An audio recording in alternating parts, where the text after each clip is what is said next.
Imagine a high-stakes game of chess where the players are former allies turned bitter enemies, and the prize is the future of a nation. On one side, the Tigray People's Liberation Front, or TPLF, a once dominant force now fighting for survival. On the other, Ethiopia's Prime Minister Abiy Ahmed, a leader whose promises of peace are met with deep suspicion. And lurking in the shadows, Eritrea's Isaias Afwerki, a master strategist with his own agenda. Will Ethiopia's fragile peace hold, or are we on the brink of another devastating conflict? How did we get here? To understand the current crisis, we need to go back in time. The TPLF and Eritrea's Isaias Afwerki share a history that's equal parts alliance and animosity. In the early 1990s, the TPLF, led by Meles Zenawi, and Isaias' EPLF were formidable allies. Together, they overthrew Mengistu Hailemariam's Derg regime, paving the way for Eritrea's independence and the TPLF's rise to power in Ethiopia. But this alliance didn't last. By 1998, Ethiopia and Eritrea were at war, a conflict that left over 100,000 dead and entrenched decades of hostility. Fast forward to 2018, when Abiy Ahmed came to power in Ethiopia. His peace deal with Eritrea won him a Nobel Prize, but alienated the TPLF, setting the stage for the Tigray War in 2020. During that war, Eritrea fought alongside Abiy's forces against the TPLF, deepening the rift between Isaias and the TPLF. But just when you think the lines are clear, a shocking new twist changes everything. Rumors of a secret alliance between the TPLF and Eritrea suggest that old enemies might be becoming new friends, or at least temporary allies of convenience. The Pretoria Agreement was supposed to be a new beginning. The TPLF agreed to disarm, and the federal government promised to address Tigray's grievances. But here's the catch. Disarmament means the TPLF would lose its military leverage, leaving TPLF leadership and Tigray vulnerable. And trust is in short supply. Abiy Ahmed's government has a reputation for shifting stances. Will he keep his word and ensure Tigray gets its fair share of power and resources?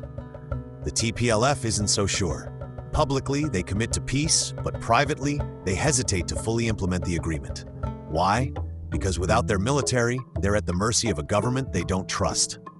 Enter Eritrea, Ethiopia's northern neighbor and longtime rival. For decades, the TPLF and Eritrea were bitter enemies, but now there are reports of a secret alliance. Why would the TPLF align with Isaias Afwerki, the man whose troops fought against them in the Tigray War? The answer lies in shifting loyalties and shared interests. Isaias and Abiy were once allies, but their relationship has soured. By supporting the TPLF, Isaias could weaken Abiy and strengthen his own position in the region. For the TPLF, Eritrea's support offers a lifeline, a way to counterbalance Abiy's government.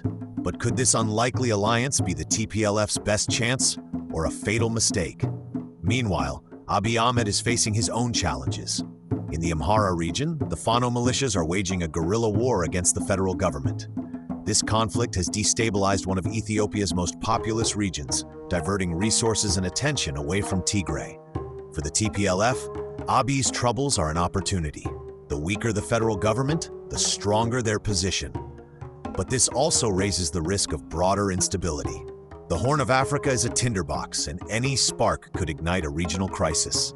With Eritrea, Somalia, and other players involved, the stakes are incredibly high. But the TPLF's challenges aren't just external, they're also internal. The party is deeply divided, with factions pulling in different directions. At the heart of this division is a power struggle between two key figures, Getachew Reda, backed by General Tzadkan, and Debretsion Gebremichael, supported by most of Tigray's military. Getachew, the head of Tigray's interim administration, once a firebrand spokesman, now walks a fine line between diplomacy and political survival.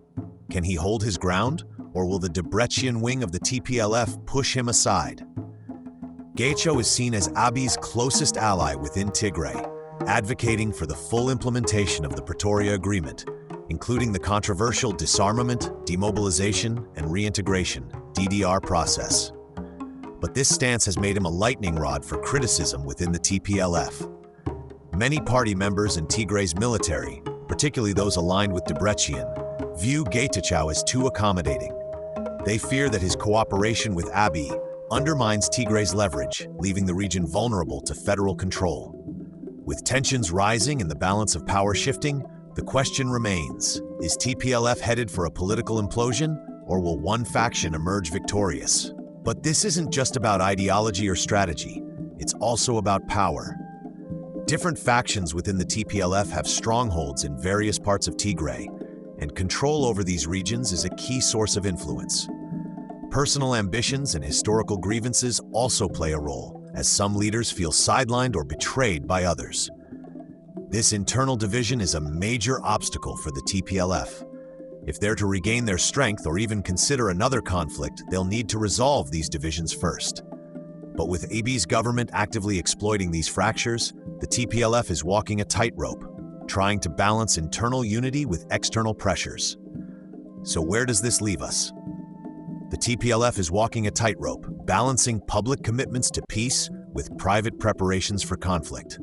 Abiy's government is struggling to maintain control, while Eritrea plays a dangerous game of alliances. The Pretoria Agreement hangs in the balance, and the future of Ethiopia is uncertain.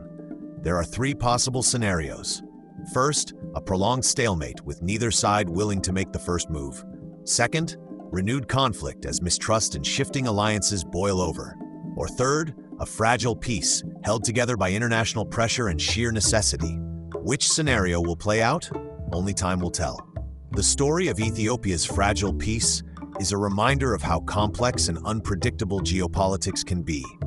It's a story of betrayal, shifting alliances, and the high cost of war. But it's also a story of resilience and the hope for a better future.